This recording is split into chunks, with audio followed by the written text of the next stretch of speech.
So over to Phil and Charlie to start us off. Brilliant. Charlie, I think I can see you on my screen. Great. Charlie, why don't you just tell us who you are and where you're from and what your role is, just to sort of set the scene first. Yep, sure. So I'm Charlie. I work for Sparkfish, and we're based in Redhill, in Surrey. And we're an independent charitable trust supported by local churches, and we work in sort of Reigate, Redhill, Merstham, and Hawley. We sort of help schools in areas of the curriculum and school life, and part of my role is to coordinate the prayer spaces in our primary schools and secondary schools in the areas that we work with, and to network with local churches so they can sort of lend support in our efforts to sort of run prayer spaces in those schools. So yeah. You don't call them prayer spaces, do you? You call them no. No, we call them think spaces. Yeah. What's the thinking behind that? I think it helps it to be quite an inclusive space, because when you introduce the space that we're going to spend this time to be thinking about things that are important to us, and then I think it just helps to engage those who for prayer might be prayer's not something I do. So yeah. Now you're correct me if I'm wrong, you trained as a youth worker. Yeah, I did train as a youth worker many years ago. So I was a youth pastor for quite a few years, and then during COVID, obviously things shut down, and I'm not really someone who can sit at home on furlough. So I thought that'd be a great time to do teacher training. So I did teacher training during COVID, and then worked in primary education up until this year, and then I joined Sparkfish in the spring. Great. Now the other interview that we've got tonight is more focused on primary school. So I'm just really interested to hear your perspective on why prayer spaces work with young people, in particular with teenagers in secondary school. So could you just tell us a little bit about the response that teenagers make to the prayer spaces that you've been running, that Sparkfish have been running? Yeah, sure. Well, for the most part, they do respond really well. I think it's an opportunity that they really enjoy. And I found playing sort of calm, reflective music and being quite explicit in your instructions at the start is always helpful. And so they know what they're coming into. There are obviously subtle differences between primary and secondary. So I think young people tend to be more conscious of themselves in front of their peers. So an activity in a centre of the room on its own is something to avoid. Whereas in primary school, that's sort of a beacon they run towards. So, but what I found quite helpful is that young people, if it's quite a new experience for them, having an opt-out is quite helpful. So we place a few beach tents around the room, which are just places to go and rest and be with cushions. And I found that those who are a bit unsure to begin with are quite happy to go and sit and just rest, and sometimes even just have a little nap, and then they feel a bit more comfortable to engage. I think what's most helpful for you to understand how they've engaged with the space is to have a comments book.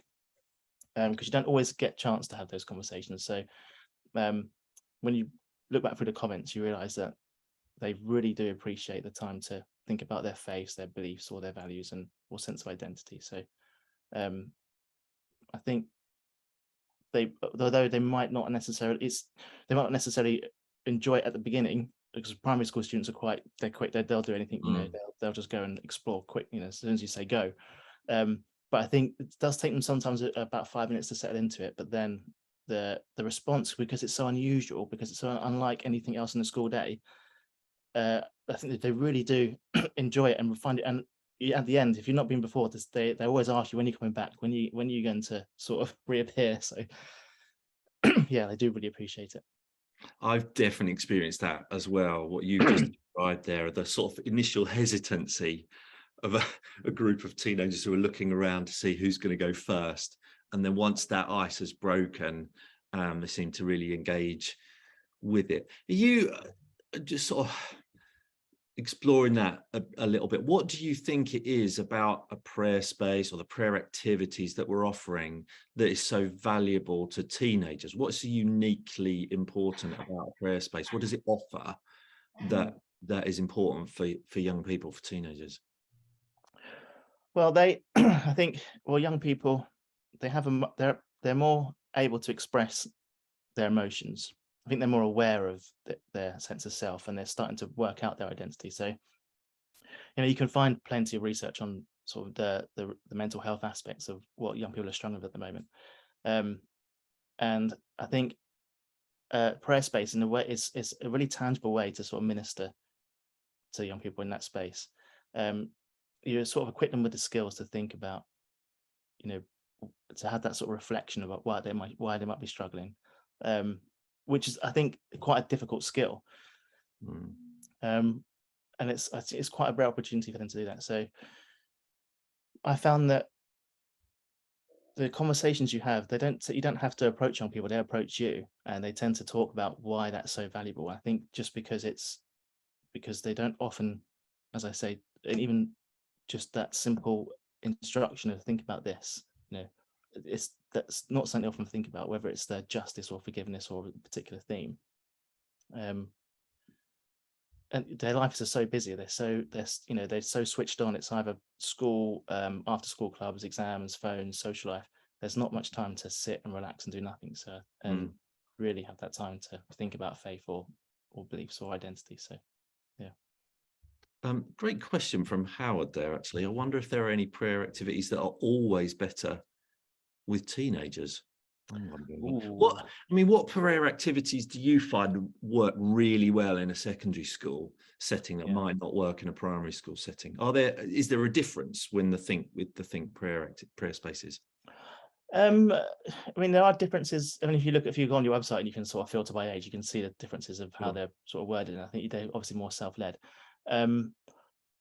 You can do, I think, activities that involve conversation in groups work quite well in secondary schools. I think they enjoy that, finding out together, a bit more than primary schools are quite. Some children are quite independent, whereas I think teenagers tend to form in little groups, so they quite often tend to go around in groups. So if you can have a group activities, that even if it's quite a quiet one, I tend to do those more in secondary school than primary school. Generally the activities are quite similar. I think obviously you change in terms you can adapt it because they'll have more understanding of certain curriculum. Like their curriculum that they do is obviously different in secondary school, so you can engage in things like slavery or things they might have learned that they don't do in primary. But I would say definitely group ones are very good for secondary school if you can. I'm going to break with tradition here and ask Howard to unmute because he stuck his hand up, and I'd love to hear what his comment is.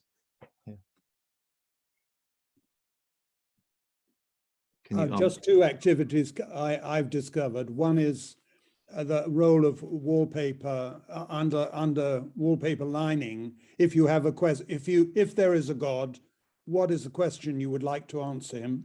And the second is about bereavement, especially in the last couple of years when there's been so much bereavement, or not just bereavement, but people who are missing from your life that you've lost. Yeah. That's it. Thanks, Howard. And the two activities that Howard's talking about there, if you don't already know, one's called Big Questions. That'd be my personal favorite prayer activity. And the other one would probably be the empty chair, who's missing from your life. My experience, both of those can work in primary school as well. They might need slightly different presentation, but both can work really well in primary or secondary. Coming back to you, Charlie, putting you on the spot here, are there particular stories that you have in mind, memories that you have of a conversation or of an activity, something specific where you feel like that is an example of why prayer spaces are brilliant? Yeah, well, actually, in secondary schools where you can be a bit more flexible with our space. So because we're able to run drop-in sessions at lunch, which I think they tend to have that more flexibility in their timetable compared to primary. And we had a whole week in this secondary school, and I thought no one's going to drop in at lunch. They're going to have much more, they're going to have other things to do. They're not going to want to come back to the prayer space. And every day, and it was such a variety. We had from year 7 to year 11 coming in, often in groups, and we had it was quite bizarre. We'd had a mixture of ages, year 7, 8, 9, and 10s, and they'd all come in and not known each other, and then just somehow we all sat together in a sort of circle, and they were sharing their sort of struggles with their upcoming exam season, because it was right in the middle of exams, so they're all sharing their stresses they had. And then because the prayer space had sort of got them to think about dealing with stress and worry, And then they were sharing that the older ones were sharing tips with the younger ones and how you can deal with your exam stress and pressure. And I thought, this is just incredible, that this prayer space has enabled that conversation to happen between all those different ages. And I thought, wow, it was my highlight of the year. So I've seen that on a number of occasions as well, where students end up supporting one another, offering encouragement to one another. And I often play a little bit of devil's advocate or something like that, especially at the big questions activity.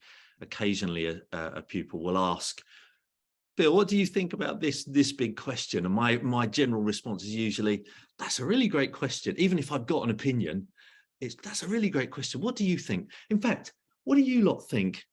And try and get the pupils to sort of respond to one another's big question, offer a little bit of support and encouragement and ideas to one another. So I think sometimes you will get a young person who might be part of the Christian Union in the school, and they're the big questions part. They they really enjoy that because they want, it's I think an opportunity for them to share. They might not have had that sort of confidence before to talk about their faith. So for them, it's like, oh, I can talk about my faith in this question. Yeah, that's true.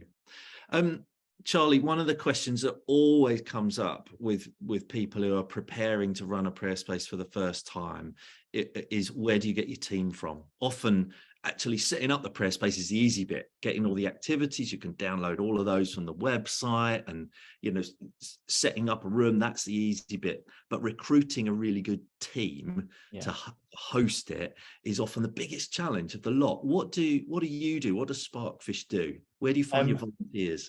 Yeah, well, we really recommend building links to your local churches, and that's where we get our volunteers from pretty much. Often churches will have their own youth workers and children's workers, and they'll have young people in their church who go to all these schools, and they're really keen to get into those schools. And prayer spaces are a great way for them to do that. And I think if you're going into churches and sort of sharing the work that you do, people, if you sort of present what you're doing and how it benefits young people and children, you'll always get people to think, oh, that's some ministry I'd like to serve in. So I think if you can, as much as you can, try and get around your churches in your around your school, because they'll be very keen. There'll be people in those churches who are very keen to get in and help out. There'll be parents and grandparents as well who are like, oh yes, I'd like to go into and have an opportunity to go into my granddaughter's school and be part of this. So yeah. I'm glad you mentioned grandparents, because I always try and make sure I've got a couple of grandparents on my team, because they're just brilliant. Most of the time they've got that kind of hospitality thing going on, and often for children and for young people, those roles may be missing from their lives, and so I think that often fill a little bit of a gap. So whenever I'm trying to recruit a team, I'm not looking for a whole team of children's workers or youth workers. I like a variety of ages and experience. So no, really good tips. Final question for you then, Charlie. If there are, I don't know, there may be some on the call here are still sort of trying to figure out, why should I do a prayer space? What would be your response to that question? Why should we put the effort and the energy into running a prayer space in a school? Yeah, well, so our website, at the top of it, if you go onto Spark's website, it does say sort of inspire young people in faith, hope and love. And if you think about your local area, the amount of young people and children there, and you think, how many of them come to my church? I think it'd be a very small amount. So a prayer space is sort of that really sort of readily accessible way of being able to reach those and sort of share God's love with those people in your area. So, and I can't think of another sort of mission that's so that can reach those people, those children and young people, so easily. And it's not, I know it can be quite scary to set one up to begin with, but once you've done one, it's not really difficult. And I think and what I've realized is it's not just 4-year-olds that really love these prayer spaces, it's the 18-year-olds as well. And every single volunteer who sort of participates is always just beaming afterwards, and because they'll have a little moment with a young person or a child, and it'll just make their sort of week. So I think it's such an opportunity, and it's one you can't miss, definitely. Fantastic. Thanks so much, Charlie. Back to Tim. Brilliant. Thank you guys so much. That's lovely. Just before we move to our next interviewee, we wanted to hear the voice of children in this session, and delightfully, Liz from Bristol ran a prayer space, and they interviewed some of the children about what they liked about the prayer space. And so we just play this short video for you. Why do you love a prayer space? We said. So here we go.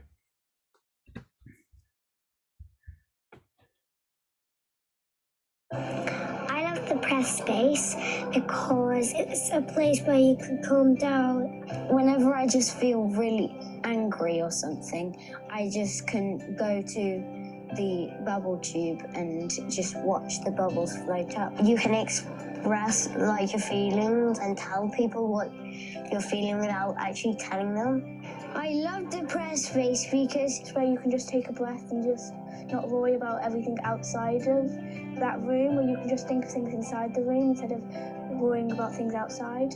We've been thinking about things that have made us upset or angry, and we've been letting that just go away. It makes me really calm to see it all fizz up, and then it makes me so calm that I can forgive the person if they hurt me in any way. And sometimes when we get worried or upset, we don't really know we made the other person upset. It's very quiet and there's lots of activities to do. And especially with Play-Doh, because you can just sink your hands in and it relieves all your stress. I like the postcard because I can write down how I feel going to a new classroom. I like the Scrabble area because when I was finding them, I liked it when I saw each individual square. It reminded me of everyone in my class and my friends. And we've been thinking about how to protect the people in Ukraine and God and how He came to protect us. I really like the bubble tube because I can meditate there and it's really calm. Just gives me time to relax and think about the things. And we've been just thinking about other people and ourselves and what we can do to help the world become a better place.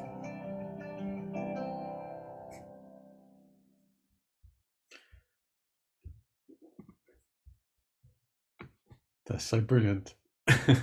So I'd like to introduce to you the amazing person behind some of the creation of that. So that's Liz.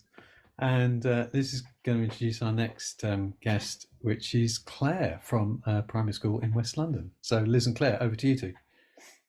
Thanks, Tim. Hello, Claire. I was really glad to see you into the room. That was a big relief. Welcome. Thanks so much for coming straight on after I know you've had a really busy day and evening. We really appreciate you being here. So Claire, could you just start off by telling us who you are, sort of what your context is, and a bit about your connection with prayer spaces? Absolutely. I didn't think this through though. I've got to follow that wonderful video of children telling us why they're so important. So, I hope I can do it justice. But I am Claire Rowe-Dennis. I'm head teacher of One Form Entry Primary School in London, in Northwood.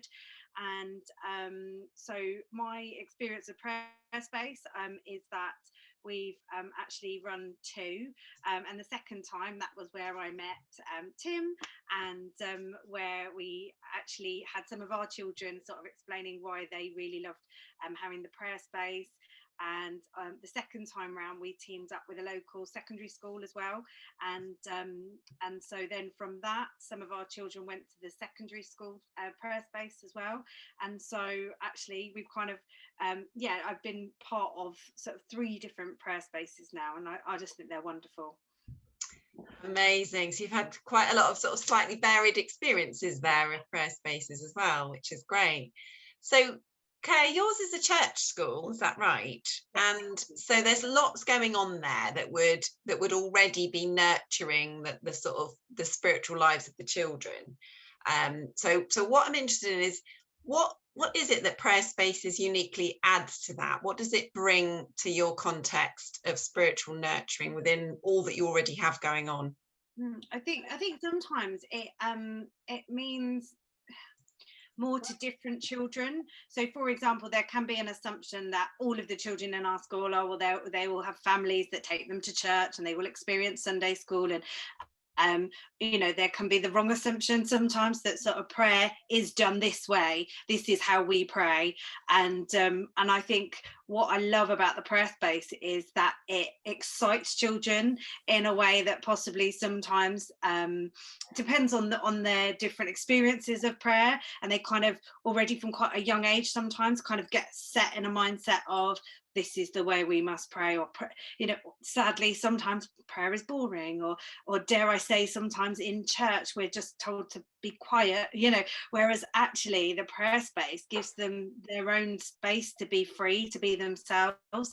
And I think what I love is you see different children in different ways, and different things come out for different children as well.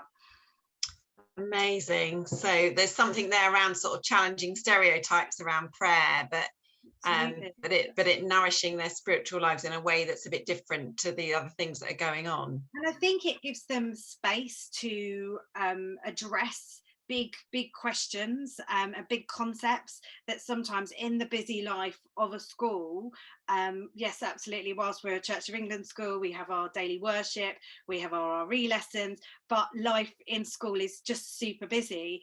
And so so many children speak about the prayer space being a time where they can be calm, where they can be quiet, and sometimes you can just see different children that are on the go in the classroom, find it very hard to settle, and they may just lie in a tent, but to them, whilst it may not be measurable to others, actually to me you can see that something's happening for that child, even if they can't explain it. There's just a kind of sense of calm, and I think that's very powerful. So there's something in there about the way the children are interacting with the activities that are in the space. Absolutely, yeah. That's nurturing them, that's enabling them to relax and enjoy. That's fantastic. So Claire, do you have any specific stories about how a prayer space could impact either an individual pupil or pupils? Do you have any stories around that? I mean, I suppose so. Every time I've sort of been part of one, there's been little things that have kind of really struck me, and so I don't think I'll ever forget there was a little boy that you know, I would say it was fair to say found the classroom environment quite challenging, and I wasn't sure how it was going to go in the prayer space, whether it would, you know, how he would be. But actually we had a big world map, and that was his time to kind of open up in a way that he never had before about that his dad lived in Jamaica and that he'd never met his dad and how he missed his dad, and for him to actually verbalize all of those things and start to process and say that he wanted to pray for his dad, and maybe he could pray that one day he would meet his dad, and all of these things that really had, yeah, I would say a powerful you know, impact on me, and I think it was really good for him as well to be able to start to sort of address some of those things, and also when Tim videoed some of the children, when he recorded some of the children, it really struck me how some of the children mentioned people that had died, or maybe people that they had never even met, but that it was that concept of like life and death, and how actually they may have like grandparents that they'd never met, but they were part of their family, and again it was I don't think in any other environment those sorts of things would have come up for those children. There would have been that space and those adults around to talk about some of those things. That's fascinating, because those two stories that there you've highlighted are sort of around there's those huge concepts of life and death that children are grappling with in the prayer space, and yet there's also that intimately personal, the story of the boy with a Jamaican father, really personal story there about a boy getting to grips with his own blood family and that story. And I just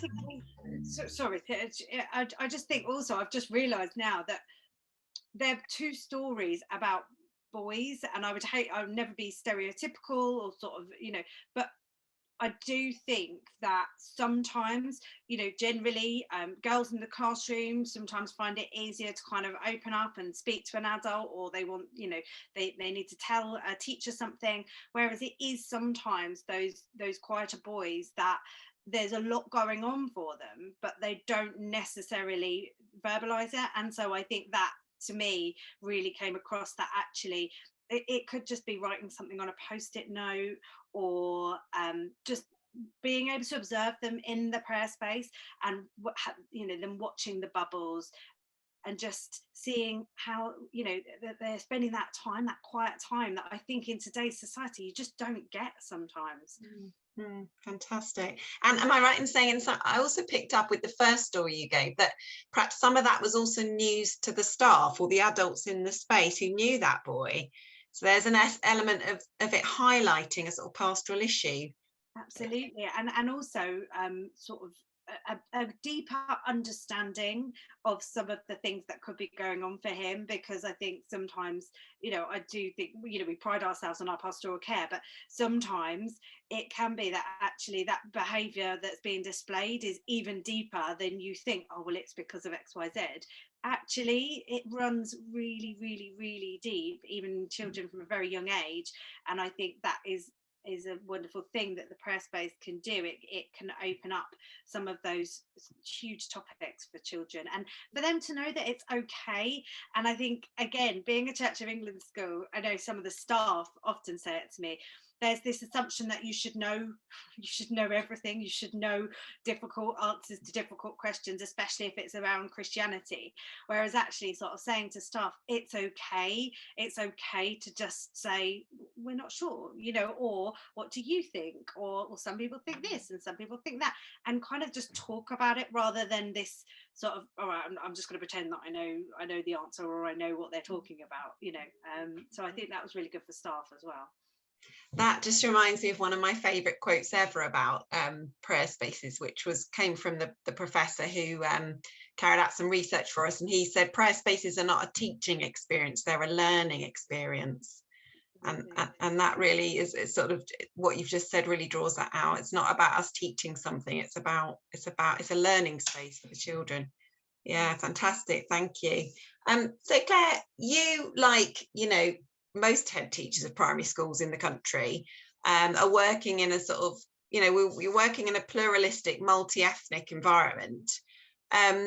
What do you think is the value of these prayer spaces, or what do prayer spaces do for children who, which is the vast majority of children who, like you said, don't go to church, don't have a faith background, and what is it that the prayer spaces do for those children?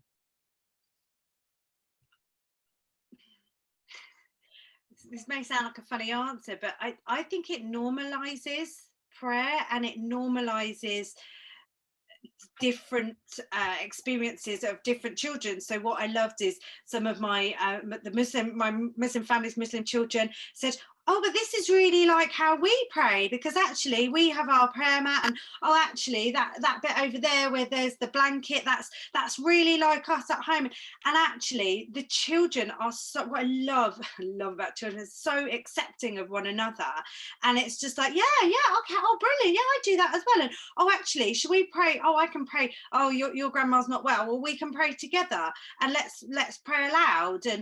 And actually they don't have those hang-ups at those young ages that I think sometimes people, you know, children as they get a bit older or into adulthood you can get.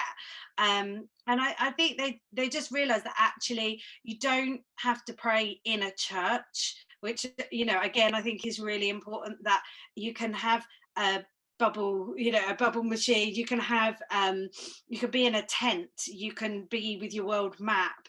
It doesn't matter, like you can be anywhere and you can be close to God. And I think that's really powerful for them, that actually, you know, that they're known and they're loved by God wherever they are, and they're never alone. And I think that's such an important message for all children. But as I say, I think, you know, we had many families visit the prayer spaces and just come and have a look and see. And I think that it's the children's excitement and enthusiasm that kind of really draws the adults in as well, and then they can say, well, actually, you know, that's really great, and they can ask these big questions, and yeah, I just think actually because the children are drawing the adults in, then it doesn't seem so sort of worrying or scary for some parents who might think, oh, hold on a second, what are you doing here? Why are you all sitting around, and how does it work? But actually they can see that it's really powerful. You know, one of my favorites is the activity with the mirror, and kind of sitting and looking at yourself in the mirror. And I just think so many children, even, they find that difficult from a very young age. And I think actually it would be wonderful that we could get rid of some of those issues, some of those problems that, you know, teenagers have into adulthood, actually, from saying, you know, you are look at yourself, you're wonderful just as you are. And so I think it's not just prayer spaces are for, you know, Christian children, or it is for everybody, and I think anybody could have an amazing experience in a prayer space. That's so great. I mean, what you've said there just draws out that whole thing about prayer spaces. The activities there they're just for humans, aren't they? They're very human, you know, saying thank you, dreaming dreams, forgiving, difficult relationships. They're just human experiences. And so, yeah, that's fantastic. Thank you. So, Claire, am I right in saying, I think you've both hosted prayer spaces yourself as a school staff, organised it yourself, but you've also had local volunteer Christians coming in to host a prayer space as well on a different occasion. So those were two different experiences, I imagine. Could you just speak a bit about what the involvement of visitors brings to the prayer space? How was that different to when you hosted the prayer space yourselves as a staff? I didn't check if there was a right answer that you wanted me to say here, so I'm just going to be really honest. There's no right or wrong answers. The first time we did it, I would say it was hard work. I think it was just because school life is so busy.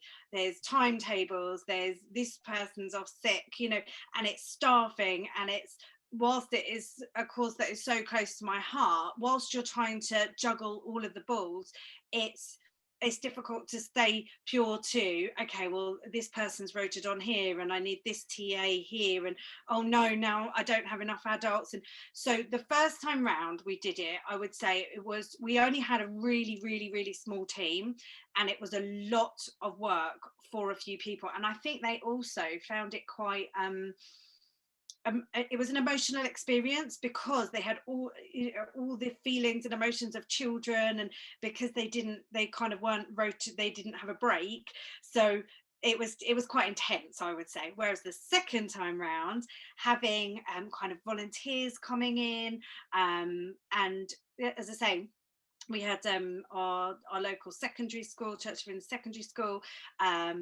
and they came and they brought different bits, and they helped to set it up, and we could rota people on and off, and we got you joined when you were saying about grandparents, and there were different people to support, different people from the local church, and that, I think, it was a lot better. It was much more manageable, and it meant that the time that the children had in the prayer space, I think, was a lot more organised. It was calmer, and the adults had that really rich time with the children, and it wasn't so much of a rush. So I would definitely say, if you can, don't try and do it all in-house yourself.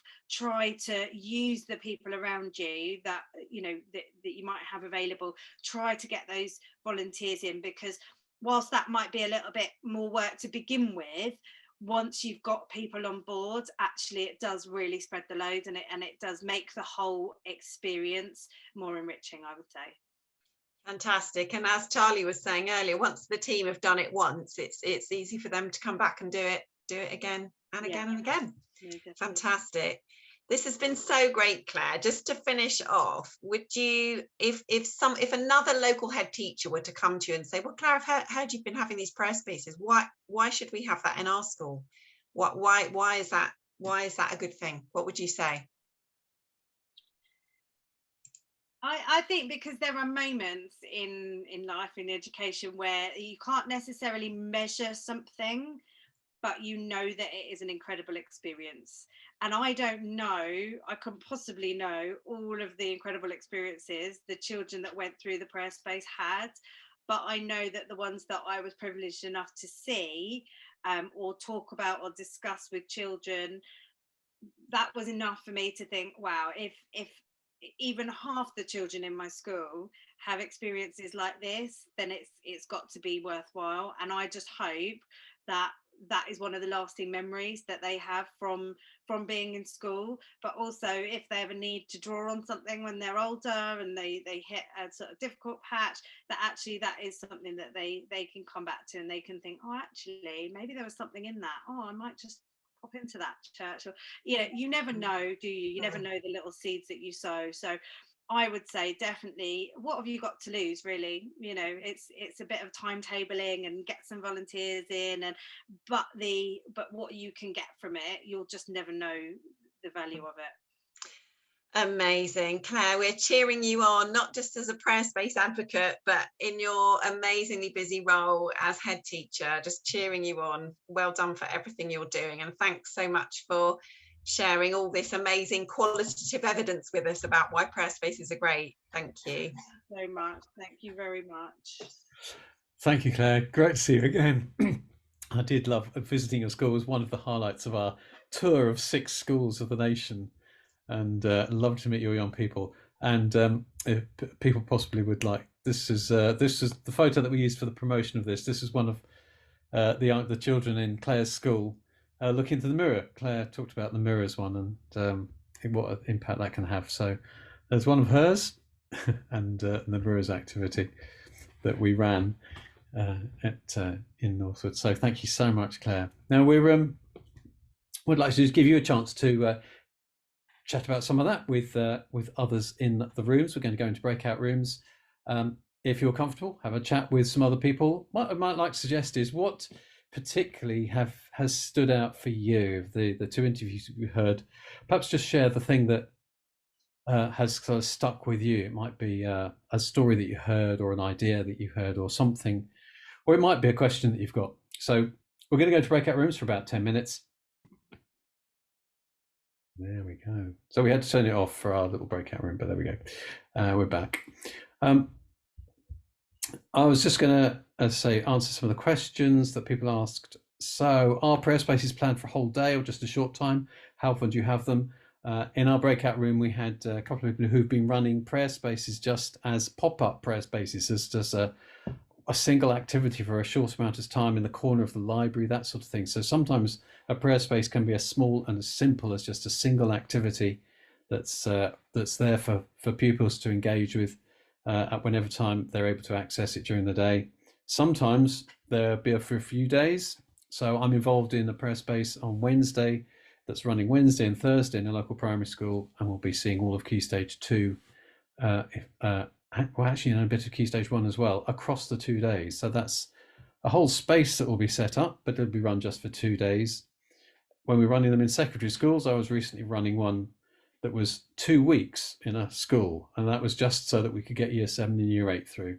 And it took us 2 weeks to do that because it's quite a big school. So it depends on the size of the school, how much time you've got, how much space you've got. Somebody in our breakout group asked about how much space you need, and we answered that by saying, well, sometimes it can be just a pop-up space if that's all you've got time for or space for. Sometimes there are some times in the school year when a whole year group might be out, and that might free up a little bit of space in the school. And then there's the other possibility of outdoor prayer spaces when the weather's a little bit kinder, perhaps, but you can do a prayer space outdoors, which is a great way of getting children and young people to engage with the outdoor world and with nature. So there we go. Do you bring children out of class to visit? There's kind of 2 ways of doing it. One would be in their own time, which the library example would be that. So it might be break time and lunchtime that children can access it. But I think most prayer spaces that happen in a school happen as part of RE or worship time. And so classes, groups of children will come to engage with the prayer space for a period of time. And if you've not got much space, you might do half a class or half a lesson, and then they swap over halfway through, but so they've got some structured time to be in there. Phil, it'd be great if you could post about the German gathering thing that's happening soon. I'm just sending a message to Imke right now. Excellent. Typing away, so you Absolutely. basically email me. That's good. Claire has just said she needs to go and put her children to bed. Brilliant to see Claire. I think that's about it. Any other feedback from, particularly from Phil, Liz, Naomi? Any feedback from your groups that you were? I think just to encourage people to go, or if you're really new to Prayer Spaces, go and explore the website. That would be the first thing I would do after this or tomorrow, whenever you get space, to just get a cup of tea and explore the website, because it's a wealth of information, resources, ideas, stories. So that's where I'd start, and get in touch. Yeah, that's the bit I was going to add, is email Naomi at prayerspacesinsschools.com, and we'll do everything we can to help you get started. It's in our best interest to help you as much as we can, because your well-run prayer space will breed. It will beget more well-run prayer spaces. So we really want to do everything we can. If that means some one-on-one Zoom calls or hooking you up with some of our networkers in other places, we'll do everything we can to try and help you run the best thing that you can. And chances are, whatever question you've got, someone somewhere will have an answer to it, because we've been doing this for 15 years now. There's a heck of a lot of prayer spaces out there. So yeah, we'll do everything we can to help you. So what's going to happen? We're going to sort of officially finish in about a minute, but we won't just kill Zoom. We'll stay online for a wee bit longer. So if you want to hang around, you've got some other questions you want to ask us, we'll stick around for a moment. But in a moment, if you want to go, that'll be fine. Just want to say that we're going to do this again on the 21st, Monday, the 21st of November. We're going to do this again, and the theme then will be pop-up prayer spaces. Some of you are already doing that, I've discovered, so that's brilliant. So if you've got, if you've got stories from the pop-up prayer spaces that you've run, we'd love to hear those between now and then. But we'll give a bit of a focus about how we can do that well. How do you manage a space so it doesn't become stale? How do you find the resources to keep it fresh and keep it flowing so you don't run out of ideas? What's the benefit of running a prayer space that's just a single activity in a school? And we'll have other people that we can interview who are already doing this really, really well, so we can learn together from that. Getting started training. If we plan to, we don't have any dates set yet. We plan to do some getting started training online.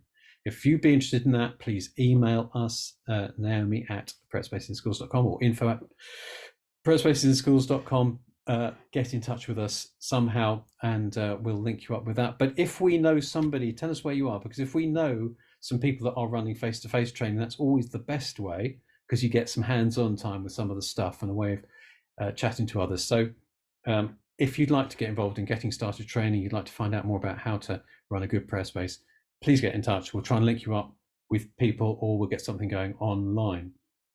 If you do run a prayer space, please register. There's a way of registering that on our website. That just helps us to know where these things are happening, but also it means that we've got a chance to find out how you did, or how it went, and to hear some of your stories, so that, as Phil said, some of your stories might inspire somebody else. This is very much a grassroots thing, and we're learning from one another. And even here at Prayer Space in Schools, we're learning from you. That's what makes it so fantastic, so dynamic. So we'd love to hear your stories. That, everybody, is about it for now. I'm just going to say a closing prayer, and then Phil's got, is he wanting to say something? You never quite tell. Just wanted to say a massive thank you to Charlie and Claire, because the interview was superb, really inspiring. Thank you very much for your time. Yeah. So let's pray, and then if you want to stick around. If you want to go, that's absolutely fine as well. Yeah. Thank you, Lord, for this wonderful opportunity that we have, many of us have, to share your presence with young people in school, children and young people in school. and to create a space where they can engage with you on their own terms, in their own way, without us getting in the way, and to discover you. And we pray that more of this will happen. Thank you for allowing us to be part of your great plan. Amen. Great. Thank you very much, folks. Might see you on November the 21st, if not before. And if you want to stick around and ask questions, please do.